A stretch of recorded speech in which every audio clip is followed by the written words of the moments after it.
Tetapi hak pemilihan yang dituntut oleh aliansi itu, hak pemilihan yang bagaimanakah? Hak pemilihan umumkah? Yaitu yang memberi hak pemilihan kepada tiap-tiap orang perempuan dewasa dengan tidak membeda-bedakan antara kaya dan miskin, antara terpelajar dan tidak terpelajar, antara bangsawan dan rakyat jelata. Ataukah hak pemilihan terbatas yang diberikan hanya kepada wanita-wanita yang memenuhi syarat-syarat minimum tentang kekayaan, kecerdasan, keturunan. Sudah di dalam kongresnya di Berlin, Allianz tidak mau menjelaskan hal ini, dan di dalam kongres-kongresnya yang kemudian pun tidak. Tetapi prakteknya di berbagai negara menunjukkan sifat burgelik itu senyata-nyatanya. Di Norwegia misalnya, Allianz terang-terangan telah puas dengan hak pemilihan terbatas yang tercapai dalam tahun 1907. Di Belgia, orang menganjurkan hak pemilihan terbatas buat perempuan guna menambah kekuatan reaksi menentang kenaikannya partai-partai proletar. Di Jermania, pemimpin-pemimpin aliansi mengepalai satu gerakan buat meminta hak pemilihan terbatas di Haminte berdasar jumlah pajak buat wanita. Memang nyata gerakan feminis adalah burgelik. Lihatlah misalnya Kongres Besar Aliansi itu di Amsterdam 1908. Indah gemerlapan pakaian utusan-utusan yang menghadirinya, yang datang dari berpuluh-puluh negeri. Indah dan gemerlapan perhiasan ruangan kongres dengan karangan-karangan bunga dan bendera-bendera dari puluhan negara. Indah dan gemerlapan pula susunan kalimat pidato-pidato yang diucapkan. Presiden Kongres Nyonya C. Chapman Catt dari Amerika membuka kongres itu dengan satu pidato dalam mana ia memuji tercapainya hak pemilihan wanita di Norwegia 1907 sebagai satu kemenangan gilang gemilang yang telah memuaskan. Ia tidak menjelaskan bahwa hak pemilihan yang tercapai di Norwegia itu ialah hak pemilihan buat wanita atasan semata-mata. Seorang utusan yang hadir, yaitu utusan wanita Rusia yang bernama Golovin, berkali-kali minta diberi kesempatan bicara, tetapi selalu ditolak permintaannya. Akhirnya ia diberi kesempatan berpidato 5 menit. Dalam pidato 5 menit itu, Golovin menuntut hak pemilihan umum dan bahwa hak pemilihan hanyalah satu daripada alat-alat saja untuk mencapai susunan masyarakat yang sosialistis. Sambutan atas pidato yang singkat ini ialah bahwa ia tidak mendapat sambutan sama sekali. Di dalam preslah kongres pun pidato ini sama sekali tidak disebut-sebut. Nyata dan terang bahwa aliansi adalah perserikatan burgelik, perserikatannya wanita atasan, dengan tuntutan-tuntutan yang tuntutannya wanita atasan, dengan mengejar hak pemilihan yang pemilihan wanita atasan. Semua pikirannya, keinginan-keinginannya, faham-fahamnya, ideologi-ideologinya adalah burgelik, buah hasil daripada masyarakat burgelik.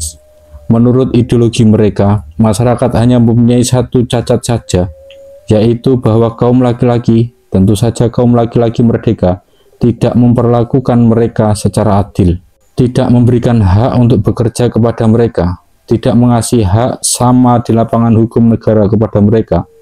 Kalau ketidakadilan ini telah lenyap, dunia menurut anggapan mereka telah menjadi surga. Tetapi tertinjau dari sudut burgelik, memang besar hasil aliansi ini. Pada waktu ia mengadakan kongres di dalam tahun 1926, maka dari 43 negeri yang menjadi anggota, sudah 26 negeri yang mempunyai hak pemilihan wanita terbatas. Tertinjau dari sudut umum, sering sekali aliansi ini, kecuali burgelik, ternyata pula reaksioner. Sebab sering sekali ternyata bahwa pemerintah-pemerintah memberikan hak pemilihan terbatas itu kepada wanita atasan hanya untuk memperkuat kedudukan reaksi di dalam parlemen, guna mengalahkan perwakilan proletar di dalam parlemen yang makin hari makin kuat. Bagi wanita rakyat jelata, pergerakan feminisme itu nyata tidak memuaskan, malahan kadang-kadang nyata-nyata satu bahaya. Bagi wanita rakyat jelata, feminisme itu tidak memberi pemecahan soal, malahan sering menjadi lawan dalam perjuangan untuk memecahkan soal. Mereka wanita rakyat jelata itu mencari kemerdekaan, bukan saja kemerdekaan politik, tetapi juga kemerdekaan ekonomi. Mereka mencari kemerdekaan sosial, dan di dalam usaha mereka untuk mencapai kemerdekaan sosial ini, sering kaum feminis tidak berdiri di samping mereka, melainkan berhadapan-hadapan dengan mereka, menentang mereka, melawan mereka.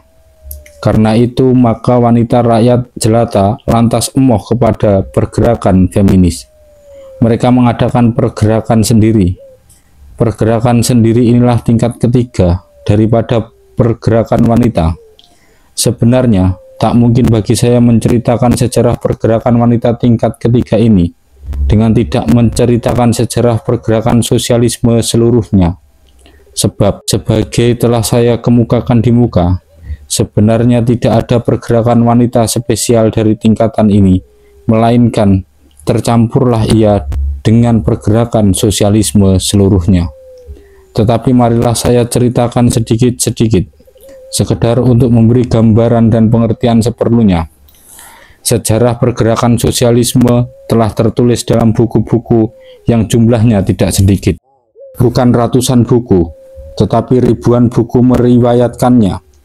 Teori sosialisme dan sejarah pergerakan sosialisme telah tersusun dalam satu perpustakaan sosialis yang amat luasnya. Saya persilahkan pembaca yang mempunyai minat ke arah itu untuk menyelami sendiri perpustakaan sosialis itu. Sebagai di muka, telah berulang-ulang saya katakan, perbedaan antara tingkatan kedua dan ketiga ialah tingkat kedua sekedar hanya mencari persamaan hak saja dengan kaum laki-laki, dan perjuangannya adalah melawan kaum laki-laki. Susunan masyarakat, perbandingan-perbandingan sosial di dalam masyarakat, cara produksi dan pembahagiaan. Sebaliknya, tingkat ketiga hendak membongkar sama sekali susunan pergaulan hidup yang sekarang, hendak mengadakan satu pergaulan hidup baru yang kesejahteraan sosial, dan aksi tingkat ketiga ialah bersama-sama dengan laki-laki, bahu-membahu dengan laki-laki. Tingkat kedua adalah pergerakan kaum wanita atasan yang karena tumbuhnya industrialisme kapitalis, kekurangan pekerjaan, dan lantas menuntut diberi pekerjaan. Tingkat ketiga adalah pergerakannya kaum wanita jelata yang karena tumbuhnya industrialisme kapitalis terlalu ditindas oleh pekerjaan dan lantas menuntut permanusiaannya pekerjaan.